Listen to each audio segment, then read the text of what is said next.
આપ જોઈ રહ્યા છો સ્પાર્ક ટુડે ન્યૂઝ। પાદરા કટના ગામે બોરવેલના કૂવામાં પડેલા મહાકાય મગરનું રેસ્ક્યુ કરવામાં આવ્યું છે।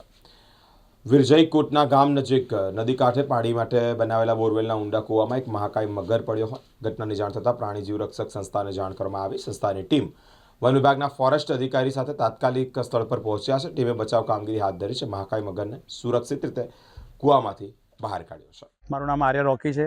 હું પાદરમાં પ્રાણી જીવ રક્ષક સંસ્થામાં સેવા આપી રહ્યો છું। આજ અમને અમારી હેલ્પના નંબર ઉપર એક કોલ આવ્યો હતો કોટના ગામેથી કે રાજભાઈ પડિયા નામના વ્યક્તિ છે જે નદી કિનારે એમનો નાનો કૂવો આવેલ છે બોર, એની અંદર 7 થી 8 ફૂટનો મગર અંદર પડી ગયેલ છે। ત્યારબાદ અમે પાદરા આરએફઓ સાહેબશ્રીને જાણ કરી અને એ મગરને પકડવા માટે વન વિભાગે તેઓની ટીમ હંસાબેન અને હરિભાઈ નિજામા સાહેબને મોકલ્યા અને એ મોકલ્યા પછી અમારી સંસ્થાની ટીમ ત્યાં પહોંચીને સહી સલામત મગરને પકડીને પાછો કુદરતી વાતાવરણમાં નદીમાં છોડી દેવામાં આવ્યો છે।